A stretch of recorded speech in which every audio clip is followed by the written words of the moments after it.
Welcome to the Joy of Cruising podcast with your host, award-winning author Paul C. Thornton, a weekly conversation with the amazing cruisers featured in the Joy of Cruising books, comprised of The Joy of Cruising, Cruising Interrupted, new release, The Joy of Cruising Again, as well as other fun, informative global cruise personalities. It's the next best thing to cruising, hearing about cruising from the unique and diverse perspectives of Paul's amazing guests. If you hear about a cruise that interests you, book it at www.thejoyofvacation.com or enter to win a free cruise for two. Again, www.thejoyofvacation.com. We really appreciate your feedback, so leave us a text. Paul can't reply, but he may read your text on the air. Hello, passionate cruisers. This is Paul, and I am delighted to welcome back this week on the Joy of Cruising podcast, Professor Cruise. I first met Professor Cruise when I featured her in my third cruising book, The Joy of Cruising Again. Yes, Sarah really is a former university professor, but her passion for cruising not only contributed to her decision to move on from teaching, but also directly influenced her family's decision regarding where to live after she did so.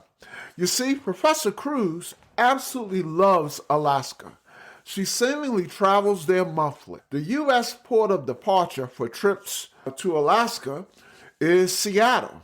Yep, Professor Cruise and her family moved to Seattle and can see the port from their high-rise apartment's window. By the way, if you are a newbie cruiser to Alaska, you owe it to yourself to visit ProfessorCruise.com. I can't imagine a more knowledgeable Alaska cruise expert than Professor Cruise. When you're ready to book, visit us at thejoyofvacation.com.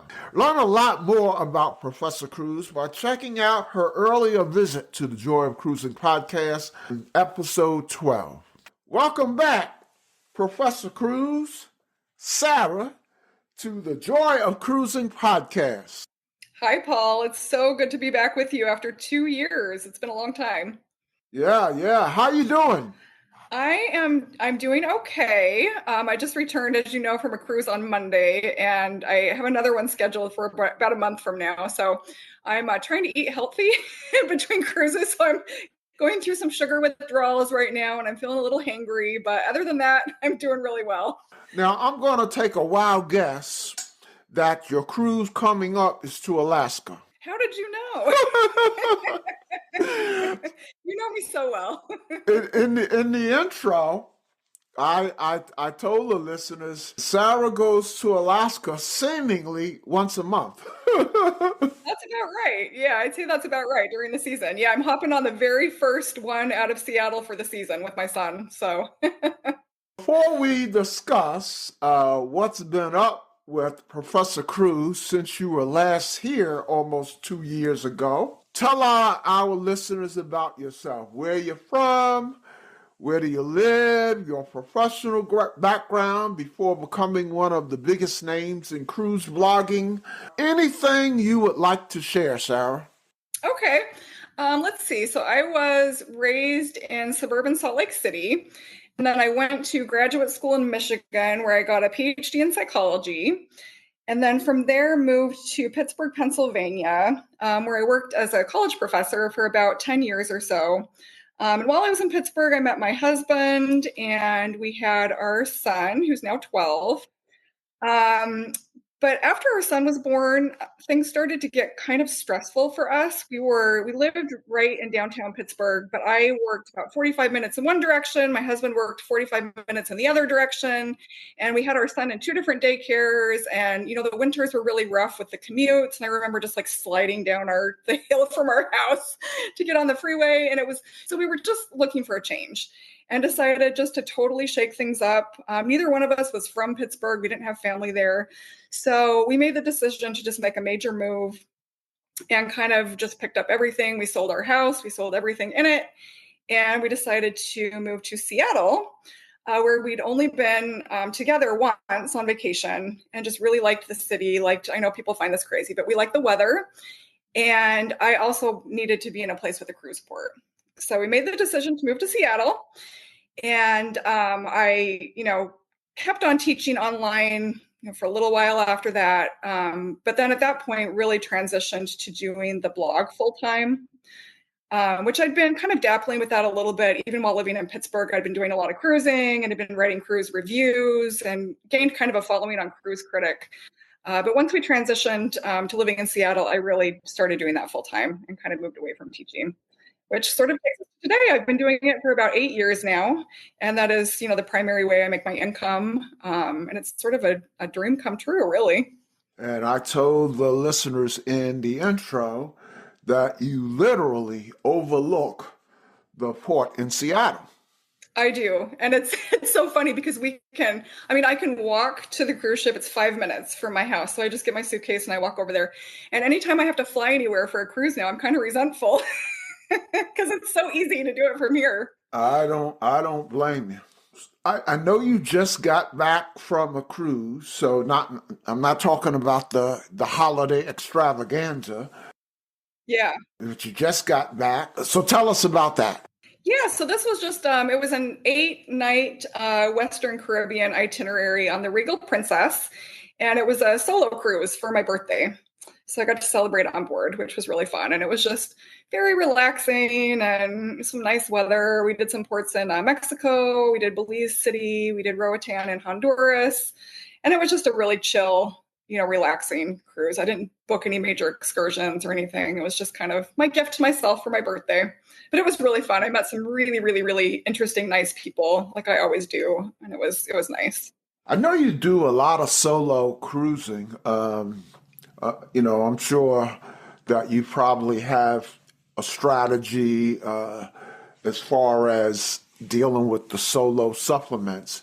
But I wanted to share with you, have you heard of Explorer Journeys? I have not.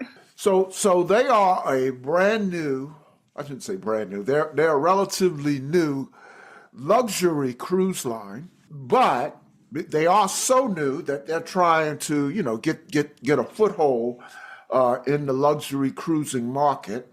And they have a very user-friendly single supplement under normal circumstances. But if I hope I'm not mistaken, right now they're running a deal where there's no single supplement. Oh, wow. Good to know. Yeah, but even when, even in normal circumstances, their single supplement, and I should, since I'm bringing this up, I should have checked what exactly it is, but it's very generous versus what most cruise lines are. So we're going on, and by the way, like I said, they're a luxury cruise line, and we normally couldn't afford a luxury cruise line, but again, they're trying to break in. And so they have very friendly pricing right now. So we're going on it later this month. Oh, how exciting. And the price of the cruise, the retail price is nowhere near anything I would pay for a cruise at this point in my life. Yeah. But we are not paying anywhere near what that is. So I only mention that to you because you do so much solo travel. I do, yeah. And it is harder and harder to find cruises with either no solo supplement or even, a discounted sort of solo supplement. So I'll definitely look into that. That's a great tip. We'll be right back. The Joy of Cruising podcast guests receive a gift sponsored by GigSky of a 3 gigabyte cruise plus land data package valued at $60. Relying on ship Wi-Fi is slow, unsecure, and sometimes not available. And at foreign ports, travelers don't want to pay their carriers high fees. GigSky provides a solution that will save them a significant amount of money. To get your own data package usable on the ship or in ports, here is my link to GigSky. https://gigsky.pxf.io/NLOXOR. This can be found in the show notes below. For a 10% discount, use the code Joy of Cruising.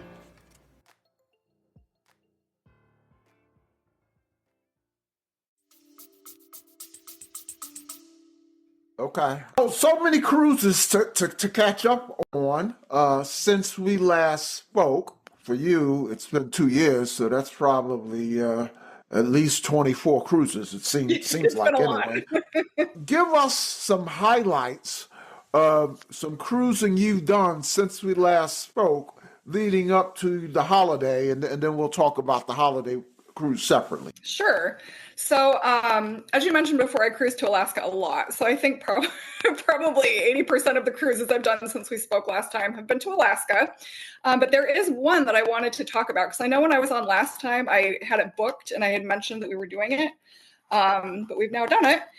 And this was our cruise to South America and Antarctica that we did not this past Christmas, which was Hawaii, but the year before for Christmas, New Year's, and my son's birthday.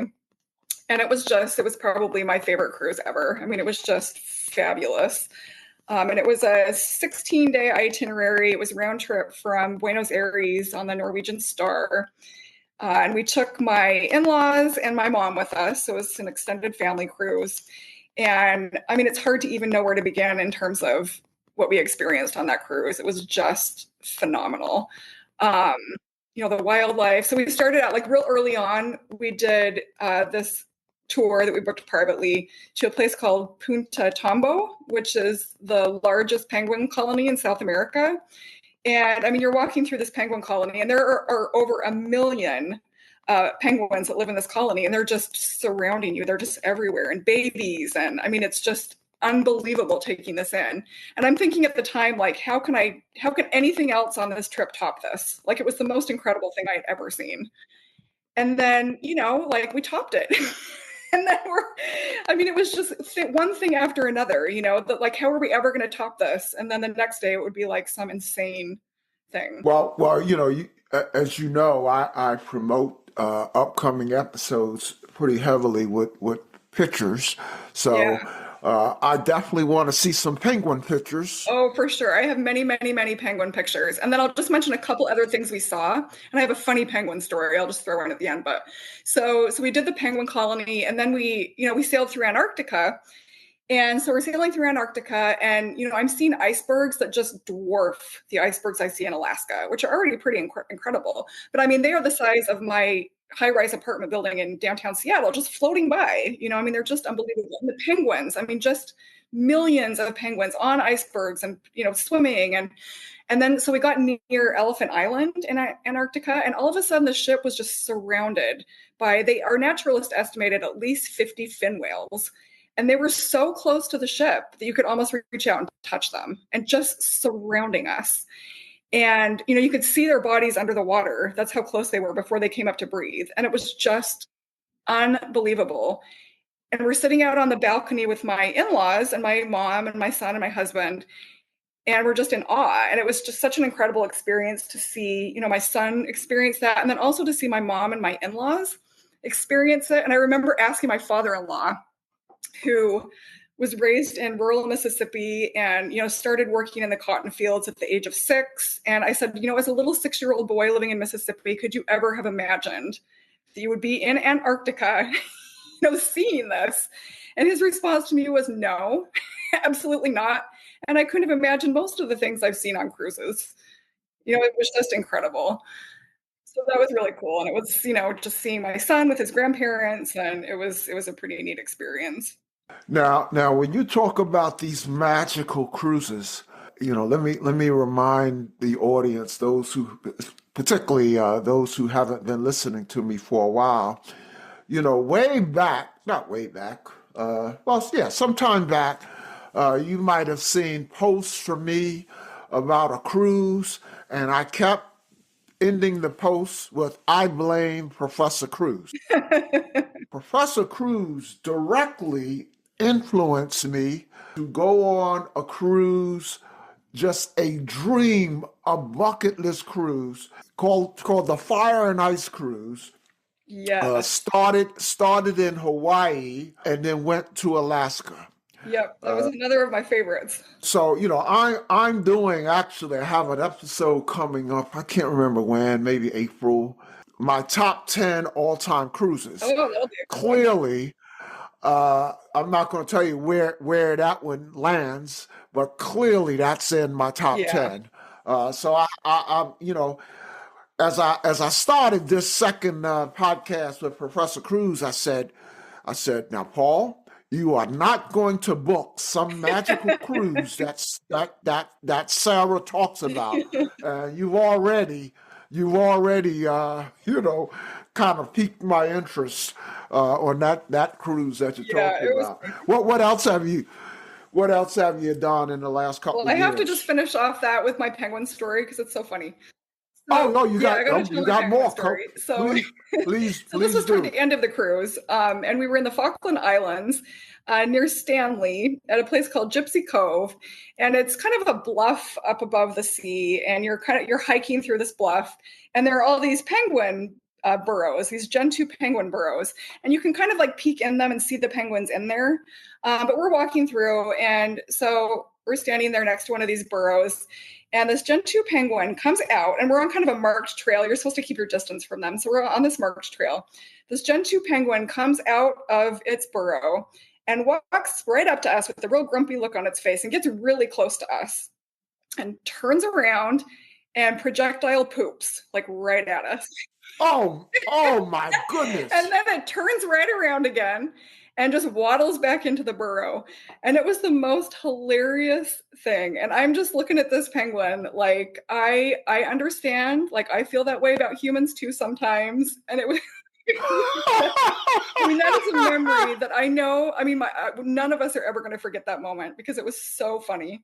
Now, I've seen some pictures, some photos. I've had several guests who've been to like Ushuaia and places like that. Yeah, we went And, there. Yeah. and the penguin photos, the penguins are real tiny.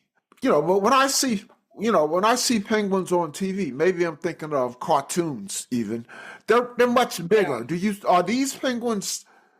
Did you ever see any large penguins? So the majority that we saw were the Gen 2 and I'm trying to remember how to pronounce it. Magellanic, I think, Magellanic penguins.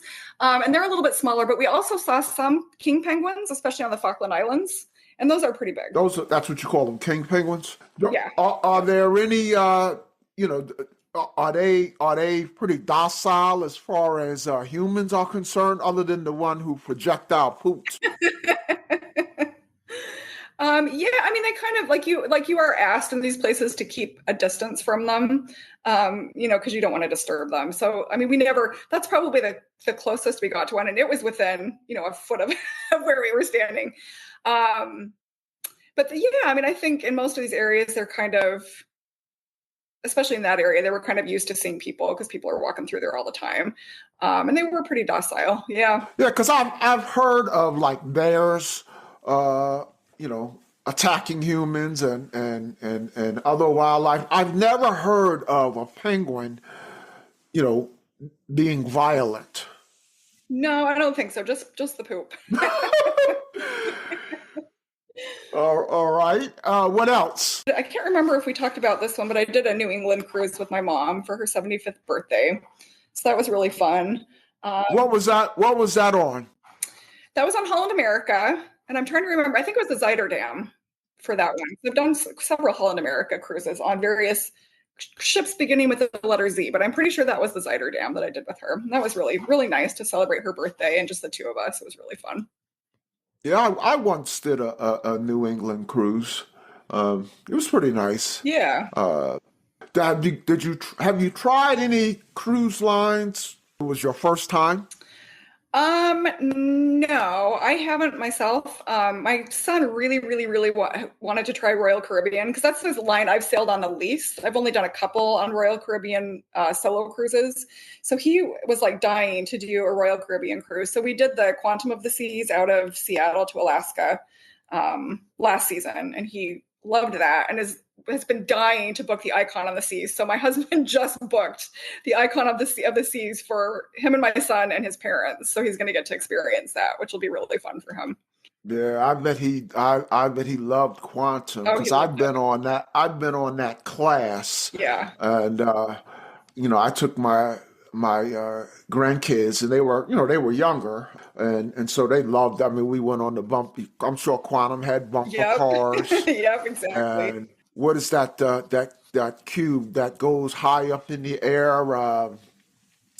Oh What's it yeah, called? the lift thing. What is that called?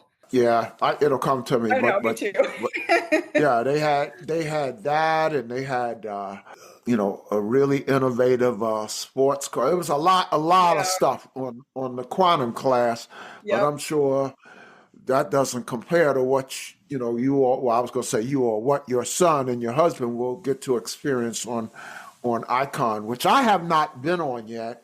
So I'm thinking later this year. My wife will find out about this when she hears this podcast. I'm thinking of trying either Icon or they are about to come out with a new one. I guess it's what, Star, right? Yeah. Yep. So I'd like to check out one of those later in the year. Okay. Anything? Oh, let me ask you this: have you ever been? I don't recall talking to you about Virgin Voyages. Have you been on Virgin? I have not, but my understanding is that they are coming to Seattle. Um, maybe 2026. I think that's right. So when they come here, I will definitely give them a try. That is one that I have not been on yet and have wanted to try. How about River Cruise? Have you River Cruise yet? No, and that's on my bucket list. I mean, I had, and I know last time we talked about some of my cruises that had been canceled due to COVID, and my brother was living in Egypt at that time, and we had planned, a Nile River cruise while he was there, and that was, one that we had to next due to COVID. So, and a European one. I know you did that, and it's always been on my list. Yeah, yeah. So that's the one thing I have over Professor Cruise is I've done my one river cruise. Oh, you Uh, have many things, but that's definitely one of them. well, many things.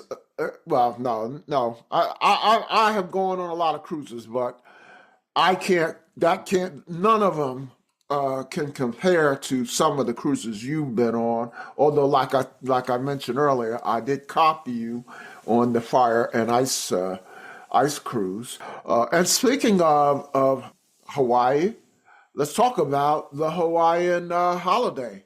So Yeah. it was on Holland America Line Zaandam. So one thing we can share a little bit in common, since we last spoke, is I just went on my very first Holland America cruise. Um, Oh, you did. What'd you yeah, think? it was great, and it was Yeah. on New Amsterdam. So it was on one, Yeah. one of Okay. their Yeah. You smaller, you picked older classes. But I'm really excited about. I'm going on their flagship, Rotterdam, in October. Oh, okay. Yeah, Oh, that'll be great. Yeah, I always get those two confused. Yeah, so you went on the older one, and you'll be going on the brand new one. right, right, right. So I'm curious when I do my top 10 cruises in a couple of months. That will be before the Rotterdam cruise. So I think Yeah. I'm gonna preface it by saying I have a feeling that somebody's going to drop off this list, and Rotterdam is Right. going to come on this list. But we'll see. You know. Yeah. So talk about your cruise on Zaandam, and for those of us who haven't sailed Holland America, in addition to talking about your amazing Hawaiian aspect of the cruise, talk about the ship. Yeah. So this was over Christmas, New Year's, and my son's birthday. We always do a long cruise over that time period. For this one, it was just the three of us, my husband, son, and I. And it was a round trip, 16-day sailing from San Diego on the Zaandam. And we've done Hawaii quite a few times before. We've done it. This was our third time doing it round trip from the West Coast. And then we did the one you and I talked about, the Fire and Ice one that did Hawaii and Alaska. And then we've done the NCL Pride of America that just goes around the islands. Uh-huh. So we've done all the ports, quite a few times before, and we have actually been on the Zaandam before. So the ship was, we've done the ship before, we've done all the ports before, but we still managed to have, a fabulous time, and just, the memories made again on every cruise, even if it's one you've done, 50 times before, like these Alaska cruises. I've been to some of these ports literally probably 50 times. And every time, there's some experience that you have that stands out. So it was a really memorable trip. And, I have some stories I can tell you from the trip if you want, that were memories that we'll have for our whole lives, that I know my son especially will never forget. Sure, we want to hear that, but before you do, walk us through the itinerary. Okay. Yeah. So it was, we actually had 10 sea days, which I know for some people would be like their worst nightmare, especially on a small ship. This is, the one of two smallest ships on Holland America. It only holds about 1,500 passengers, and there just are not a lot of bells and whistles, especially for a child. It's basically the pool and the kids club, which he's not really interested in anymore. So it's pretty much the pool. So it was a lot of sea days. And then we had 4 ports in Hawaii. Again, all that we've been to before. So we'd had Honolulu, Maui, Hilo, and Kona. And one thing I will mention is that we had the roughest seas on the way out that I've ever experienced. So we had 20-foot swells for, I think, 2 solid days, which I think my son was about ready to give up cruising at that point. And I kept trying to tell him, like, it's okay. Like, it's not normal, but it's doable. The ship is fine. Like, the ships are designed to withstand these large swells. But it was pretty rough for a couple days there. How old is your son? I call him H. How old is H? He's 12. Yep. He turned 12 on this trip. So for the listeners who have some interest in Holland America, but they cruise, as a family. They cruise with kids. Yeah. I think there's some take pause at Holland America with kids. Holland America is known to be a bit of an older demographic. Talk about cruising with kids on Holland. Yeah, so it's interesting because the cruises that we've taken on Holland America have actually ended up being my son's favorite cruises. And we've done some really long ones on Holland America. We did New Zealand a few years ago, which was a similar, like a 16-day itinerary on a small Holland America ship. And this one, we've done quite a few to Alaska on Holland America. And they actually end up being his favorite cruises. And I think the reason for that is just that there are not a lot of kids on there. And it's not sort of a chaotic environment. Like it's like a core group of kids, and they tend to be from all over. Like, he's made friends from all over the world on our Holland America cruises. He's like learning to speak French from his new little French friends and this and that. Oh, wow. But it's like a core group of kids, and they get really close because there are not a lot of them. And there's not like a ton of stuff to do, like they're all hanging out at the pool all day. And they just became really, really, really close friends. So really, if you asked him, I bet he would tell you probably that New Zealand cruise on Holland America was his favorite, just because he made such close friends on that cruise from all over the place. And, he still keeps in touch with some of them. I mean, he met someone from Seattle on that cruise, a kid from Seattle on that cruise. And so it's a different experience, I think, for families, just because there's not a ton. I mean, it's basically, again, like the kids club and the pool. There's not an arcade. But the programming on Holland America, I will say, is fabulous. Their kids programming. The kids club is really, really high quality. And they had some really fun things on this Alaska cruise. They did this big family carnival thing on the Lido deck. And it was just very well done. All these carnival games. And they had really, really great prizes. Like this table just full of not like little junky trinkets, like really good prizes, like gift certificates to the specialty restaurants, and like these beautiful signed pieces of pottery, and like really, really just high quality. There's not a lot for kids, but what there is I think really high quality. And we've had a great experience on Holland America as a family. So continue. You were talking about your itinerary. Yeah, so we did Honolulu. And there we just went snorkeling on our own, which is always a favorite of ours. And then we did Maui, which I do want to tell you a story from Maui. This was Christmas Day that we spent in Maui. And we didn't have anything planned because it was Christmas, and we just kind of wanted to, wake up when we wanted to and open gifts and, let things kind of flow as they did. So we didn't have any excursions or anything booked, didn't have any plans at all. So we ended up just getting off the ship and walking to a local beach just very close by. But we had this fabulous naturalist on our cruise. And that's another thing Holland America does so well that my son really loves. Like, they have such good enrichment. They always have a naturalist and they always have guest lectures. But our naturalist was fabulous. And one of the lectures she had given, she was talking about the effects of plastics, especially, and abandoned fishing line on seabirds. And she had this really sad graphic that she put up, and it was like basically an autopsy of a seabird, and you could see all the plastic inside of the bird. And Oh my it was goodness. very sad. And my son went to all these lectures with me and was just enamored with this naturalist. So he's taking all this in. So we walked to this local beach in Maui, and it is filled with plastic debris. I mean, it's just everywhere. So my son Mm-hmm. decided to spend his entire Christmas picking up garbage from this beach in Maui. So he filled up just like 4 giant containers with this plastic garbage, with the idea that he was protecting the wildlife. So I was proud of him and thought that was pretty cool. So I sent a picture of him with all this garbage that he had collected to the naturalist. And her name is Natalie Tan, by the way. She's fabulous. I encourage people to follow her on social media. She's amazing. But I sent her this picture just because I wanted her to know, that her lecture had an impact on him and had inspired him to go pick up garbage on Christmas. So I'm sorry. Yeah, Just, go this ahead. is a quick question. So, did he do this by himself, or did he do this with other kids? Totally by himself. We were the only ones on the beach. And he did it, and my husband and I helped him, of course. It was not exactly what I wanted to be spending my Christmas doing, but I was so proud of him. I was like, okay, we'll pick up garbage. So that's how we spent Christmas. But yeah, it was just him. He was just inspired by this lecture she had given and wanted to help the seabirds. And so anyway, I sent her this picture, and so she did another lecture a couple of days later that happened to be on my son's birthday, and of course he was there because he went to every single one.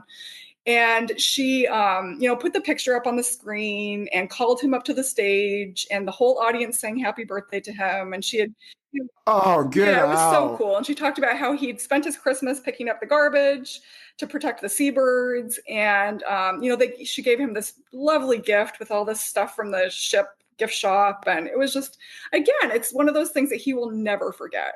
Yeah, I know you're proud of him. I actually thought about him when we were on the Fire and Ice cruise because there were, I think they said it, there were like 5 kids Yeah. on there. Yeah. Now that wasn't Holland America for the listeners. That was the Norwegian Spirit, right? Yes. Yeah. And after their refurbishment, they've pulled out just about all of the cruise, I'm sorry, all of the kids stuff, slides and all of that. Right. And Yep. when we were on that cruise, I was kind of thinking about, I think you told me he spent much of his time shooting baskets. Was Yes. that Yep. That's the other thing he likes to yeah. do. Yeah.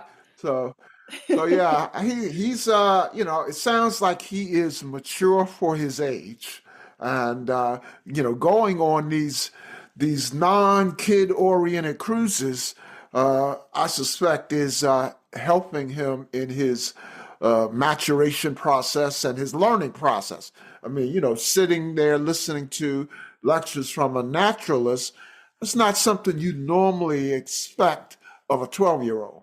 Yeah, and just through the process of travel alone, I think it's so good for kids to experience that. And then anything else, listening to the naturalist, and we had a lecturer on this Hawaii cruise. I believe he was a biologist by trade, but he gave these fascinating lectures on space and the search for extraterrestrial life. And parts of them were very scientific. He was like really getting down to the science of it. And my son just sat through those totally enamored. He was really into it. So, yeah, I think, cruising provides a lot of opportunities, I think, for kids beyond just, like water slides and arcades. And I think there's a lot of opportunity there for enriching experiences. These enrichment talks are kind of a fixture on Holland America ships. 100%. Yeah, I would say more so Okay. than any Okay. other lion I sail. And that's part of the attraction for me. I Hmm. like, if you haven't figured it out by now, I'm a huge nerd. So Hmm. I love that stuff. Yeah, yeah, I look forward to that on the Rotterdam, especially learning the history of the Panama Canal and all that. Oh yeah. I told you we just went on our first Holland cruise, and we didn't get that because it was a theme cruise. So it Okay. was it was the Soul Train cruise. Oh, Now that's we great. did they did have learning opportunities, but it would be things like you know, relevant to the theme cruise. So they Yeah. had history of not history, but the great R&B singers. There was a talk about that, and there was a talk about black radio. Things that were relevant to the cruise, as opposed to relevant to, for instance, the destinations. Uh, and this was one cruise where you almost could care less about the destination. So, Right. in fact, our next cruise goes to all of the destinations that we hit on the Soul Train cruise. But the Soul Train cruise really was about the music. Absolutely. Yeah, that's so cool. Great, great. What else about that? What was that? So you went to Honolulu, you went to Maui. Yeah, and then let's see. Our next stop was Hilo, and again, we've been to all these places before. But Hilo, there we did a tour of Volcanoes National Park, which we had done before, but there was actually some volcanic activity. I don't know if you remember, while we were on the cruise.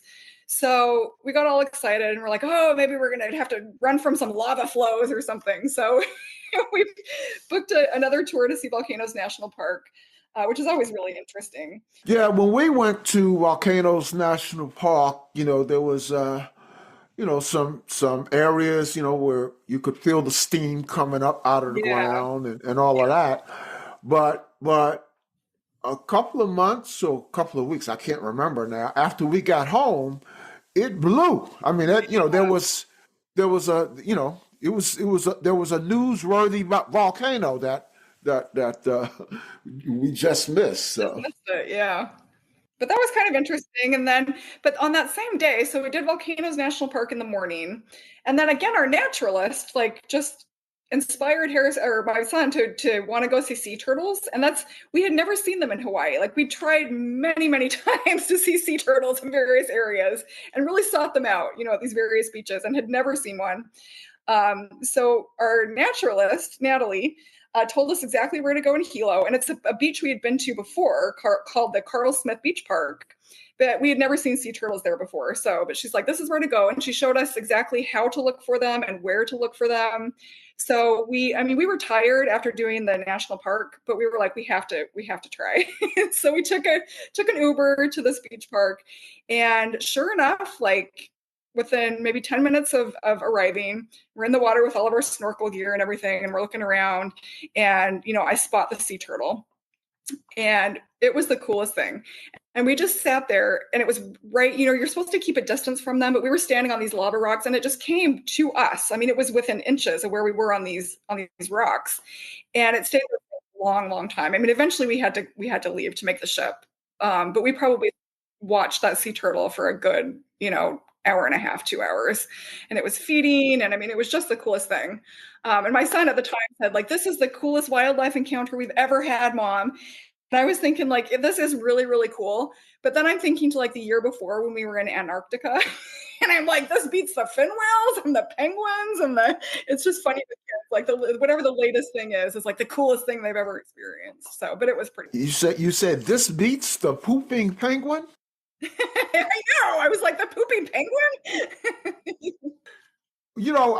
I'm not good at names, so I can't remember the beach. But when we went to Hawaii, we went to a beach where there was so many sea turtles. Oh my gosh. I have a lot of pictures. Yeah. Uh, and at first you thought it was rocks. Yeah. I mean, I it think we was missed it, one it was before. it was it was dozens and Wow. dozens of them. Well, you've got to figure out what Yeah. that beach was, because I'm going there the next time.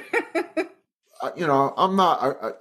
That's terrible that I don't remember the name of the beach. Well, send me a picture and I'll send it to the naturalist, and she'll be able to tell me right where it is, I'm sure.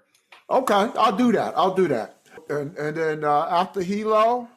So then Kona was the last port, and this one was kind of a disappointment just because we had planned on going snorkeling again just on our own, and it was a tender port, so we take the tender in, which always is a process, and we get there and we hop in the Uber and have the guy take us to this beach, and on the way he's like, the seas are really rough.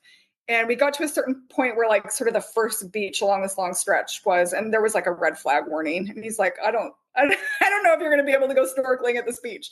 So we're driving along and beach after beach, it's like red flag warning, everything's closed. So we got all the way out to this beach and, it was closed. So, but we had to get out of the Uber because we had another fare to pick up. So we get out and we just stumbled upon, I don't even remember what it was now, but it was like a historic area. They were trying to revitalize this historic area. And we ended up taking a tour, which was interesting. And then got back in the, called another Uber, got back in the Uber, went back to the port area and ended up snorkeling. There's just a little tiny beach area near where the tenders are in Kona that we ended up snorkeling at. And it ended up being fun. My son made a friend and, he always has a good time, whatever we're doing. So it ended up being fine, but it was a little bit of a bummer for the last, that last day. As I alluded to earlier, I'm kind of wary talking to you because that might mean booking a cruise that I hadn't planned to book. But since I already was kind of leaning towards the Icon, when is your son and husband going to be on the Icon? Just in case I end up on the same one, I can introduce myself. That would be so fun, and I think you would love my in-laws too. So they are. So it's not going to be just your son and husband's going. And it actually might. So this is the deal. So they're going on the Icon over Christmas with my in-laws, and I may end up joining them. So we're in this weird situation now where we have a 17-year-old dog that we can't really leave with anyone because he's kind of beyond the point of being able to be left for a long time. So we're kind of having to book things separately at this point. So one of us can always be around with the dog. So kind of depending on what happens with the dog, I may end up on that cruise with them. But anyway, it's over Christmas. So. Oh, okay. Over Christmas. Okay. Yeah. So let's talk about the future. What do you have booked besides, well, you just told me Icon in Christmas. Yeah. So the only ones I have booked as of today are the Bliss, which is that first one out of Seattle for the Alaska season in April. And then the Icon one is the sort of like my son and husband are definitely doing it, and I may hop on if I can. So for someone who seemingly goes on nothing but bucket list cruises, what's on your bucket list? So again, like I feel like I've been so many places and I've been so lucky to have gone on so many incredible itineraries and ships and, all over the world, but I still have a lot of items on my bucket list. There are so many great places to go. But I think sort of at the top, so we had one that the one that we were going to do for this next Christmas ended up getting canceled by NCL. I don't really know if you remember a few months ago, like there was a huge number of cruises that NCL I do canceled. remember that. And this was one of it. Yeah. And this we were so excited about because it checked off so many boxes for all of us. But it was, my son has been dying to do the Middle East, especially Dubai, because he's really into architecture and he loves they have the tallest building in the world there, the Burj Khalifa. So he's like been dying to go to Dubai. So it was Middle East, but then it also sailed down into Africa, which is the only remaining continent for me. And so like I've got to get to Africa. And so I did all of that. So that was really disappointing when they canceled that. So, but both of those areas are on my list still. I'd love to do the Middle East and I'd love to do something in Africa. Well, something else I'm going to beat Professor Cruise at because we are booked for Dubai. Are you? Oh, I'm so jealous. That's amazing. But it's not a cruise. I think you know that my wife is not as much into cruising as I am, so I'm trying to sprinkle in some land trips, to keep the decider happy. Yeah. So our Dubai trip is a land trip. But that should be amazing. Yeah, and then my ultimate, I wonder, will you beat me to it, is what is yours too, and that's Africa. That Yeah. not booked yet. All right, the race is on, Paul. Who Yep. gets there first? Yep. So, Sarah, I see a lot of content creators, influencers like yourself, are leading group cruises. Is that something you see Professor Cruise ever doing? That's an interesting question. And I'll answer it by saying that when I started doing this, I told myself, even though I do make a living doing this, I told myself at the very start that if this ever, I'm not ever going to do anything that ruins cruising for me or that makes it less fun. Because this is really something that I'm passionate about and that I enjoy. And if the work part of it interferes with the joy part of it, I'm just not going to do it.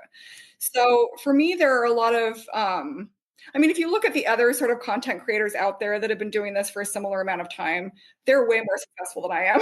And I think part of the reason for that is that there's really a formula that they follow very closely. That I have just kind of refused to do a lot of it because I don't like it. I don't want to do it. I'm not comfortable doing video. I don't like to be on video. I don't like making videos. It just isn't, it's not my thing. And I guess I see the group cruise as a piece as part of that. I'm very sort of introverted and that just does not sound fun to me at all. So to answer your question, no, that isn't anything I'd ever do or consider doing. Well, I certainly understand how you feel, Sarah. As we've spoken about before, I am an off the charts introvert myself, so I know it's tough to put yourself out there. Yeah, you do it amazingly well, though. I am so impressed that you're an introvert and you do all this. But I if you ever do a group cruise, let me know because I know it's going to be to Alaska. You really should do a group cruise to Alaska, as I mentioned in the intro. Well, Sarah, even if you don't want to lead group cruises to Alaska, which is where I would assume you would, if you were interested in doing group cruises, it would be Alaska. Yeah. I did mention in the introduction for Alaska newbies, whatever you do, check out professorcruise.com because I can't imagine there's a someone who is more expert on Alaska. Yeah, definitely. I would recommend anyone who hasn't done Alaska. Yeah, it is a must. Tell our listeners how they can follow you on social media and the internet. So I am on Instagram and Facebook primarily in terms of social media, and it's just at Prof Cruise, and then obviously through the website. And I do love talking to people about Alaska. So if you obviously can't book through me, you have to do that through you. But if people have questions about Alaska after they've looked at the stuff on my site, I love talking about Alaska. So people can reach out to me through Facebook. I'm always happy to answer questions and chat with people about Alaska. Great. And even when I'm on, it could be Twitter or Threads or a Facebook forum, anything. When questions come up about Alaska, I often will respond.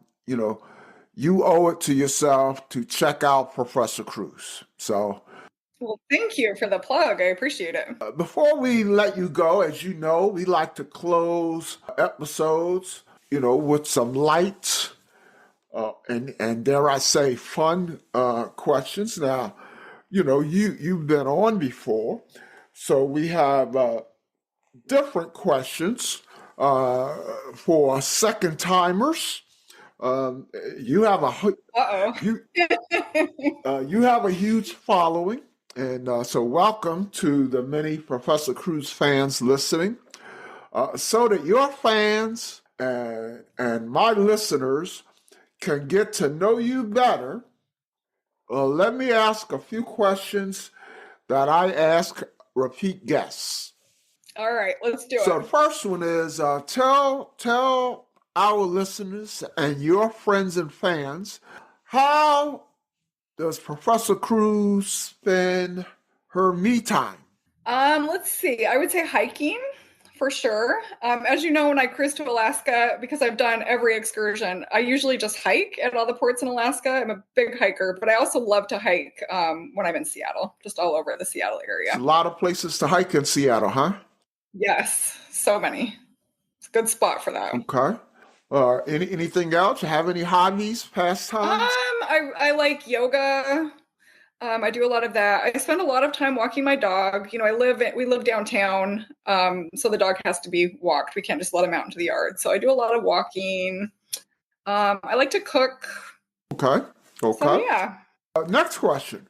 What's playing these days in your on your Bluetooth speaker, headphones, or however you consume music?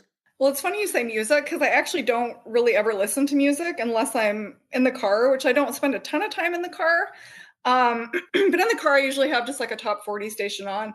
But when I'm walking my dog, which I just mentioned I do a lot of, I'm always listening to audiobooks, which I know, again, like if you didn't know I was a nerd already, there you go. Well, well. Turn us on to a couple of your recent audiobook I'm going to look at the name choices. of the one that I'm currently reading because I really like this author. I just have to pull up my Libby. So the author's name is Catherine Steadman, and she's a British author who writes like mystery thrillers. And I listen to a lot of mystery thrillers. And her latest one is called The Disappearing Act, and that's what I'm listening to right now. So, but she had two prior to that I have listened to pretty recently, and I've really loved all of them. So Catherine Steadman, the most recent, The Disappearing Act. Okay. Okay. Since you don't listen to music that much, I don't know about this next question. What's the last live concert you attended? Ooh, I can answer this easily because it was like 2 days ago. I assume I can count. I mean, I assume I can count cruise ship concerts, right? Or does it have to be like a big land based? No, Okay. that doesn't All have right. to. I Well, mean, I can tell you when I went on the Soul Train cruise, I can say I attended probably 20 live concerts. oh, I bet. So yeah, yeah. cruise is okay. Okay, so I'm gonna mention two because they were both so great. So the most recent one, her name was Ashley Amber, and she did a Whitney Houston tribute, and it was phenomenal, absolutely phenomenal. And it was funny though because "I Will Always Love You," like the Whitney Houston version, is my karaoke song, Uh-huh. and she closed with it, and it was just a showstopper. I mean, everybody when she was done stood up. I mean, she was just absolutely amazing. But I was like, oh man, how am I ever going to sing this at karaoke now? Like karaoke was right after this show, so I was like, oh, I got to find a new song. Well, But she was so great. I'll have to look her up because Yeah. Oh, she's great. one recent guest on my podcast was someone that I ran it. She was a headliner on a ship, and Yeah. I had never heard of her, but I wasn't going to miss that show because it was subtitled. It was her name. Her name is Patrice Covington, and it was subtitled "I'm Your Whitney Tonight." Oh. Don't want to compare her to Ashley Amber, but it was, oh Yeah. my goodness. And then I hadn't heard of her, but then I Googled her, during the concert. I was so blown away. And I wasn't surprised at how talented she was once I Googled her. I mean, she's got an Wow. unbelievable background. She sings background for Stevie Wonder and Jennifer Hudson. So she has quite a resume, but I hadn't heard of her. Yeah. But this Wow. Ashley Amber, Impressive. I'm going to look her up. Yeah, look her up. And I guess she just recently moved to Nashville, and she does like country pop, I guess, is like really her genre. But she did this Whitney Houston tribute that was just phenomenal. Yeah, so look her up. And then one other I just have to mention because people in the past, when they asked me like what kind of music do you like, my like canned answer for that would always be like, well, I kind of like everything except for country and heavy metal. So, but on this Princess cruise, I guess Princess has a partnership with the Academy of Country Music where they bring on like up and coming country music stars. And so they had this woman on named Hannah Ellis who like converted me to being a country music fan. I was like, I've always hated country music. And after hearing her concert, I was like, oh my, I loved every song she sang. They were so catchy and like I loved it. So Hannah Ellis. Well, let me tell you, if you're not a country purist, check out Beyonce's country album? I've heard a couple songs from it, and I have to say I like those too. Yeah, I think maybe like country pop is more like, I don't know that I could get into it. I don't know. And I think Hannah Ellis was more like a like country pop, and I guess like early Taylor Swift. And yeah, but I have heard some songs from the Beyonce album, and I really liked those as well. So maybe I am a country music fan. Who knew? Okay. Well, who's your favorite music artist of all time? Ooh, that's a hard one. I don't really have anyone, to be honest with you. Let's see. I I have crushes on musicians. Like all my crushes are always musicians. So like I can think about my music crushes, and it would be like Chris Martin of Coldplay or Lenny Kravitz. But if I had to pick like, maybe Fleetwood Mac. If I had to pick somebody. Okay. I like Lenny Kravitz. Yeah. How about movies? Who's your favorite actor or actress or both? I honestly don't have one. So Like there really you're not. really isn't Are you a one. big movie fan? I like movies. I wouldn't say that I'm like a big movie buff or anything, but I enjoy movies. But there isn't like, I don't have a favorite actor or actress really that I follow. For the third time that you're on, and there will be a third time, Oh, I I can hope assure so. you. I hope so. We'll have to come up with a different set of questions. I actually have. I'm having my first guest for the third time coming up soon, and you know, I'm at the point where I have several guests who've been on twice, and there's no question they'll be on again. So I have to come up with a new set of light and fun questions for third time visitors. Yeah, I So, can't wait to hear what they are. but thank you for coming back on the Joy of Cruising podcast. All the best to Professor Cruise. Take care, and as I like to say, we'll see you on the ocean. Love it. Thanks, Paul. The Joy of Cruising and Cruising Interrupted each $16.99 plus shipping, and new release, The Joy of Cruising Again for $18.99 can be ordered at the link on thejoyofcruisingpodcast.com. For each of the three books, use the discount code Joy of Cruising Podcast and get $4 off. The Joy of Cruising books are also available at Amazon. Order the ebook at Amazon or your favorite online retailer. Stay in touch by joining Joy of Cruising Podcast Facebook group or following the Joy of Cruising Podcast on Instagram. We're constantly adding new shows.